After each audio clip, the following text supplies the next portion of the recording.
उदयपुर में रहने वाला ज्ञानचंद बहुत ज्ञानी आदमी था। एक दिन ज्ञानचंद अपनी पत्नी से बोला, बहुत दिनों से मोहन की कोई खबर नहीं मिली है। मैं कल सुबह उससे मिलने उसके गांव के लिए निकल जाऊंगा। आज सुबह सुबह मेरी बाईं आंख फड़क रही थी जी, आप कहीं मत जाइए। तुम तो जानती हो भाग्यवान, मोहन का हमारे सिवाय कौन है। जाते हुए ऐसे टोका टोकी नहीं करते। तुम जाकर तैयारी करो मेरे जाने की। ठीक है, मैं आपके जाने की तैयारी कर देती हूँ। ज्ञानचंद का मित्र मोहन बचपन से ही गूंगा और एक पैर से अपाहिज था। ज्ञानचंद सुबह जल्दी उठकर अपने मित्र से मिलने निकल पड़ता है। रास्ते में उसे एक आदमी मिलता है जो शरीर से काफी तंदुरुस्त था। वो आदमी ज्ञानचंद के पास आया। भाई, आप कौन हैं और कहां जा रहे हैं? मेरा नाम ज्ञानचंद है और मैं अपने मित्र के घर संभाजी नगर जा रहा हूं। मेरा नाम महाकाल है, मुझे भी उसी तरफ जाना है। क्या मैं भी आपके साथ चल सकता हूं? मुझे ठीक से रास्ता पता नहीं है। बिल्कुल चलिए, अच्छा ही होगा। हम दोनों अगर साथ साथ चलेंगे तो समय भी जल्दी कट जाएगा। महाकाल, ये कैसा नाम है? बड़ा अजीब सा नाम है, महाकाल। खैर, मुझे क्या करना है। लेकिन उसने महाकाल से कुछ भी नहीं पूछा और दोनों धीरे धीरे रास्ते पर आगे बढ़ने लगे। तभी बीच में एक छोटा सा गांव आया। भाई ज्ञानचंद, तुम आगे बढ़ो। मुझे इस गांव में किसी को एक संदेश देना है। मैं बस संदेश देकर तुम्हें मिलता हूं। ठीक है, मैं एक काम करता हूं, आगे उस कुएं पर थोड़ी देर आराम कर लेता हूं। तब तक तुम संदेश देकर वापस आ जाओ। हाँ बिल्कुल भाई, आप आराम करिए। मैं यूं गया और आया। ज्ञानचंद कुएं के पास बैठकर पानी पी रहा था। तभी उस गांव में शोर उठा कि एक बाज ने किसी आदमी के प्राण ले लिए और तभी महाकाल वापस आता है। चलो मित्र, आगे चलते हैं।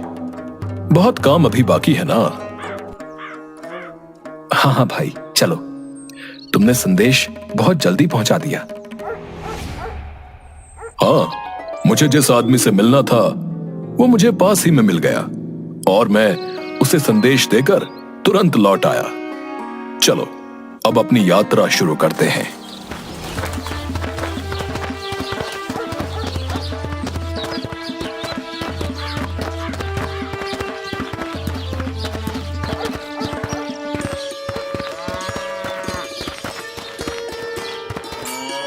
मित्र, रात होने वाली है और पूरा दिन चलकर हम बहुत थक भी गए हैं।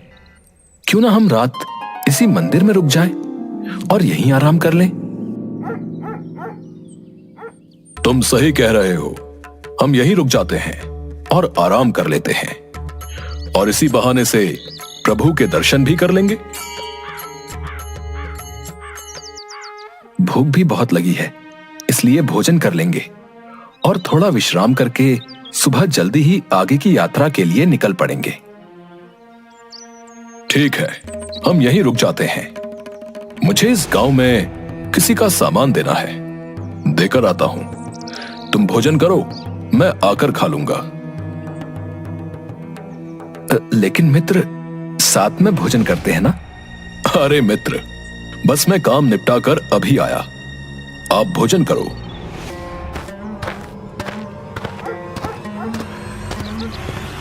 अरे आग लग गई भैया, अरे पूरे गांव में आग लग गई, लगता है कुछ नहीं बचेगा। ये महाकाल जहां भी जाता है वहां किसी न किसी तरह की अनहोनी हो जाती है। तभी महाकाल वापस आता है, लेकिन वो महाकाल से कुछ नहीं पूछता और दोनों सो गए। और सुबह जल्दी उठकर दोनों आगे की यात्रा पर निकल पड़े। कुछ देर बाद फिर से एक दूसरा गांव आया। मित्र, तुम थोड़ा विश्राम करो। मुझे इस गांव में कुछ काम है। मैं तुमसे आकर मिलता हूं।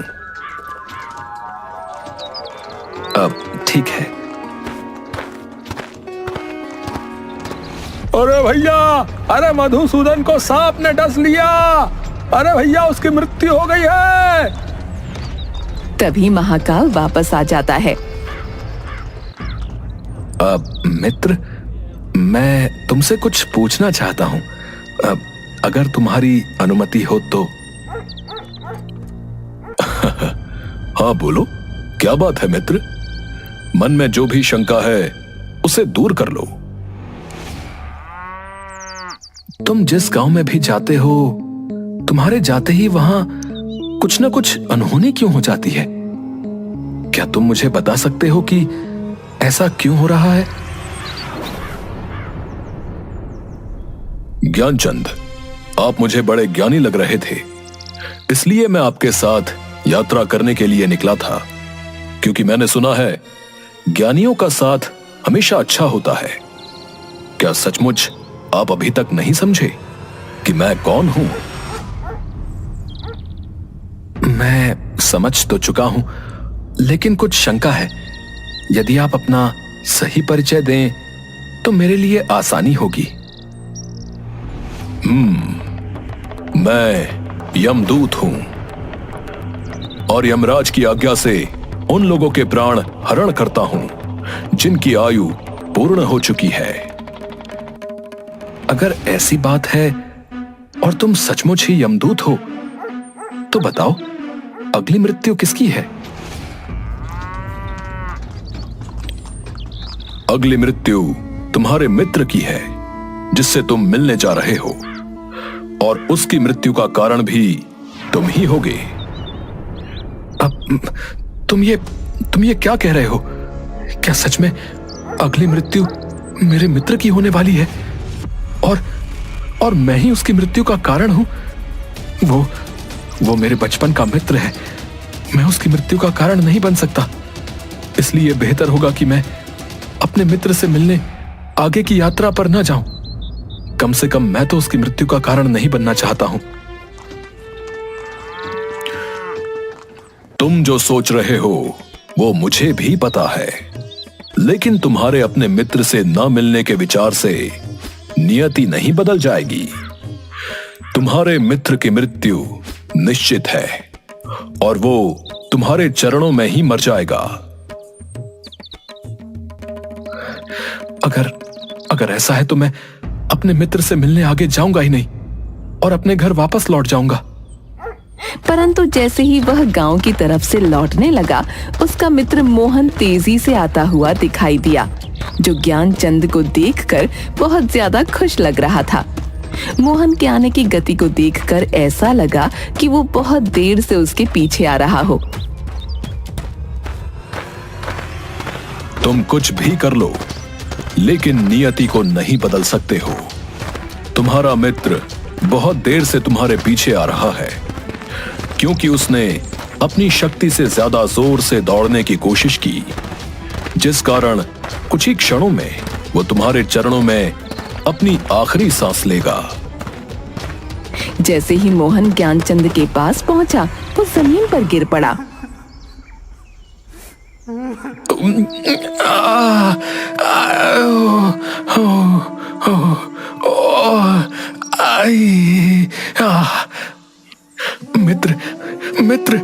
मित्र तुम ठीक हो ना?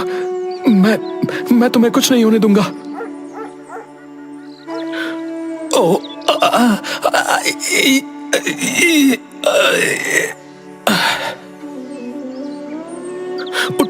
उठो मित्र, उठो।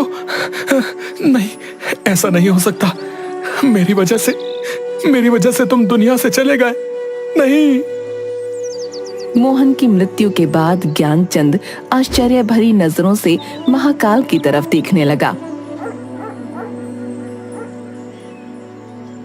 तुम्हारा मित्र पिछले गांव से ही तुम्हारे पीछे पीछे आ रहा था, लेकिन तुम समझ ही नहीं सके, क्योंकि वो गूंगा है, जिस कारण वो तुम्हें आवाज नहीं दे पा रहा था, और एक पैर से अपाहिज होने के कारण वो तुम तक नहीं पहुंच सका। उसने अपनी सारी ताकत लगाकर तुम तक पहुंचने की कोशिश की, और बुढ़ापे में शरीर में ज्यादा शक्ति नहीं होती, इसलिए उसकी हृदय गति रुकने की वजह से उसकी मृत्यु हो गई। और उसकी मृत्यु की वजह तुम हो, क्योंकि वो तुमसे मिलने के लिए अपनी सीमाओं को लांघकर तुम्हारे पीछे भाग रहा था।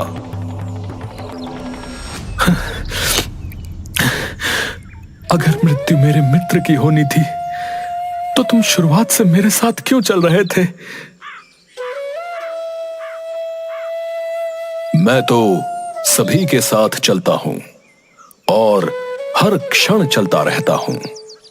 केवल लोग मुझे पहचान नहीं पाते, क्योंकि लोगों के पास अपनी समस्याओं के अलावा किसी और व्यक्ति, वस्तु या घटना के संदर्भ में समझने का समय नहीं होता। तो क्या तुम बता सकते हो कि मेरी मृत्यु कब और कैसे होगी? हालांकि किसी सामान्य जीव के लिए यह जानना सही नहीं है, लेकिन तुम ज्ञानी व्यक्ति हो और अपने मित्र की मृत्यु को जितनी आसानी से तुमने स्वीकार कर लिया, उसे देखकर मुझे यह लगता है कि तुम अपनी मृत्यु के बारे में जानकर परेशान नहीं होगे। तुम्हारी मृत्यु आज से ठीक 6 महीने बाद किसी दूसरे राजा के राज्य में फांसी लगने से होगी। और आश्चर्य की बात यह है कि तुम स्वयं खुशी से फांसी को स्वीकार करोगे। ज्ञानचंद ने अपने मित्र का कर्म कांड किया और फिर अपने गांव लौट आया।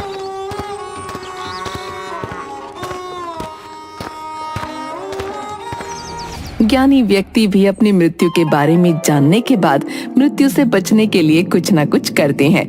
ज्ञानचंद ने भी ऐसा ही किया। उसकी पहचान उस राज्य के राजा तक थी। ज्ञानचंद राजा के दरबार में पहुंच गया और सारी बात बताई। हमारे मित्र की समस्या आप सबने सुनी और आप सब बहुत ही ज्ञानी हैं। इसीलिए मैं अपने मित्र के प्राण बचाना चाहता हूं, जिसके लिए मुझे आप सबकी सलाह चाहिए। महाराज, जैसा कि पंडित जी ने कहा है कि उनकी मृत्यु 6 महीने बाद होगी, लेकिन मृत्यु तब होगी जब वो किसी दूसरे राज्य में जाएंगे। अगर हम उन्हें किसी दूसरे राज्य में न जाने दें तो उनकी मृत्यु कैसे होगी? आप सबकी बात बिल्कुल उपयुक्त है। हमारे मित्र के रहने की व्यवस्था राजमहल में ही कर दी जाए।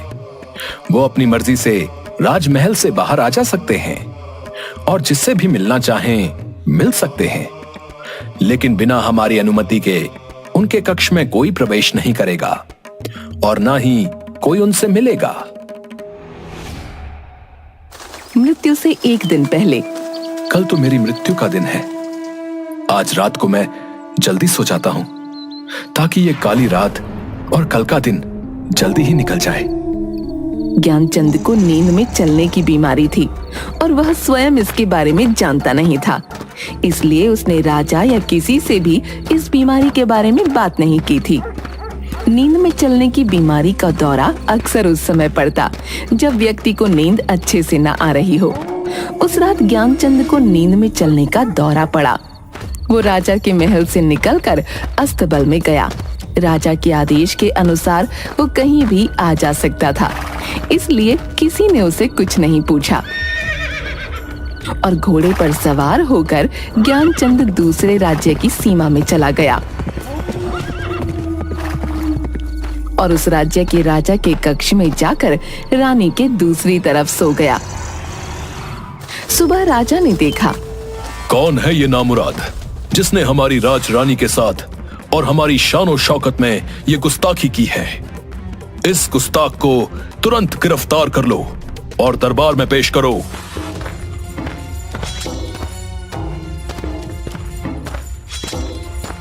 माफी महाराज, माफी महाराज। मुझे खुद नहीं पता कि मैं आपके राज्य में कैसे आया, और राज्य में तो छोड़ दीजिए, आपके कक्ष में कैसे आया मैं खुद नहीं जानता। तुम झूठ बोल रहे हो, सच सच बताओ, तुम कोई जासूस तो नहीं हो? महाराज, मैं सच कह रहा हूं, मैं कोई जासूस नहीं। राजा तो पहले ही क्रोधित था और ज्ञानचंद की बातें सुनकर और क्रोधित हो गया। तुम्हारा अपराध अक्षम्य है। सैनिकों, इस दुष्ट को फांसी पर चढ़ा दिया जाए। महाराज, महाराज, मैं नहीं जानता कि मैं यहां कैसे पहुंच गया और आपके किसी पहरेदार ने मुझे रोका क्यों नहीं, लेकिन मैं इतना जानता हूं कि आज मेरी मृत्यु होने वाली है और होने जा रही है। तुम्हें कैसे पता कि आज तुम्हारी मृत्यु होनी थी? क्या कहना चाहते हो तुम? महाराज, मेरा क्या, किसी भी सामान्य व्यक्ति का इतना साहस कैसे हो सकता है कि वो राजा की उपस्थिति में, राजा के कक्ष में, रानी के बगल में सो जाए? ये तो सरासर आत्महत्या होगी। मैं दूसरे राज्य से इस राज्य में आत्महत्या करने क्यों आऊंगा? अगर तुम्हें यह पता है तो तुम हमारे कक्ष में क्यों आए? महाराज, मैं आपको सारी बातें सच सच बताता हूं और पिछले 6 महीने में हुई सारी बात बताता हूं।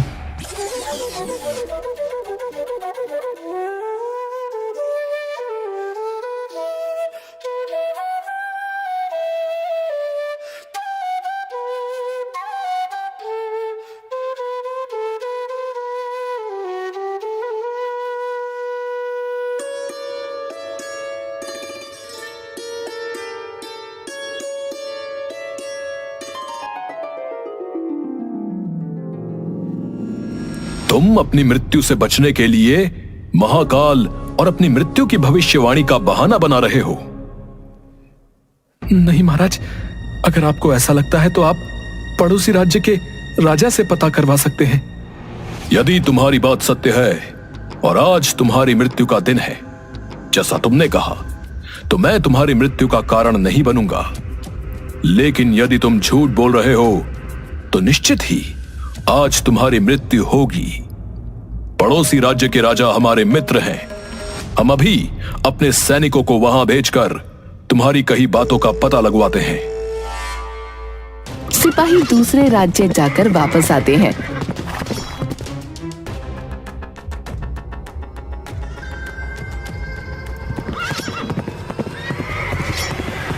महाराज, ज्ञानचंद जो कह रहा है वो सही कह रहा है। दूसरे राज्य के राजा ने ज्ञानचंद को अपने महल में ही रहने की संपूर्ण व्यवस्था दे रखी थी। पिछले 6 महीने से ये राजा का मेहमान था। कल रात राजा स्वयं इससे अंतिम बार कक्ष में मिले थे और उसके बाद ये इस राज्य में कैसे पहुंचा, इसकी जानकारी किसी को नहीं।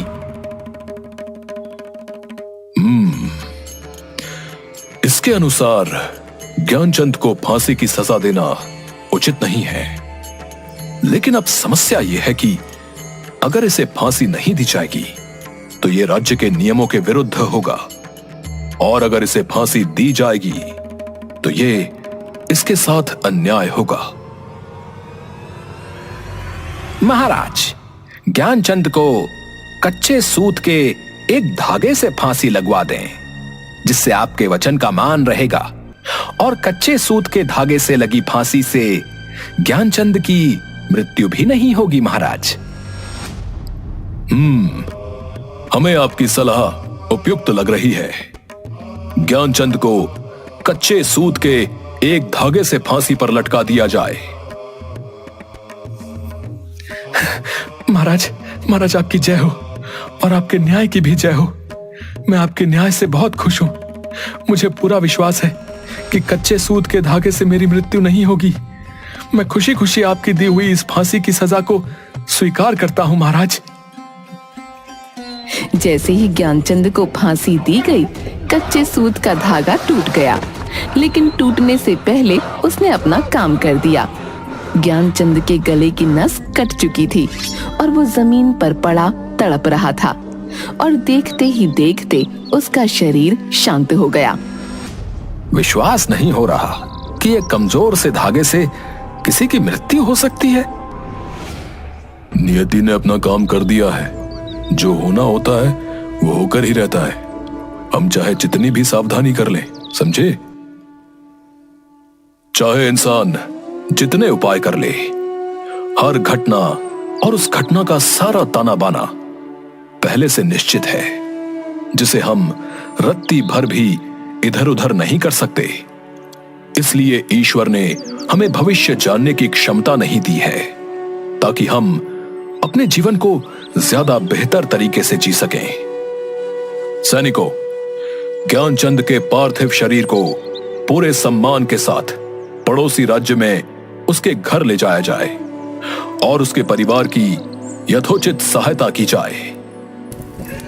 उसके बाद ज्ञानचंद की पत्नी ने ज्ञानचंद का दाह संस्कार पूरे विधि विधान से किया।